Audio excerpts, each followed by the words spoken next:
Alexis Tsipras essuie jeudi sa première grève générale depuis son arrivée au pouvoir en janvier. Les syndicats ont appelé à cette grève de 24 heures pour protester contre les hausses d'impôts et la réforme des retraites à venir.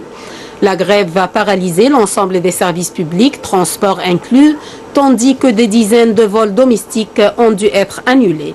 Des manifestations se déroulent à Athènes. La grève se déroule alors que se trouvent à Athènes des représentants des principaux créanciers du pays, de la Commission européenne, de la Banque centrale européenne, du Fonds monétaire international et du Fonds européen de stabilité financière. Ils doivent étudier la manière dont se mettent en place les réformes promises par la Grèce en échange d'un nouveau plan d'aide de 86 milliards d'euros sur 3 ans conclu en juillet. Les deux gouvernements d'Alexis Tsipras ont déjà adopté un certain nombre de mesures difficiles.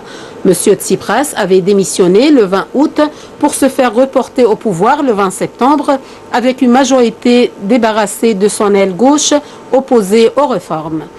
Mais les discussions achoppent pour l'instant sur le prix maximum des résidences principales insaisissables, le gouvernement Syriza souhaitant davantage de clémence de la part des créanciers. Les deux parties ne sont pas pour l'instant d'accord non plus sur la manière de traiter les créances douteuses des banques.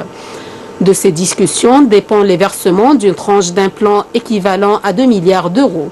Le parti d'Alexis Tsipras, Syriza, a appelé les Grecs à suivre massivement la grève, appelant à poursuivre la lutte contre les politiques antisociales d'un néolibéralisme extrême mené par le gouvernement Syriza.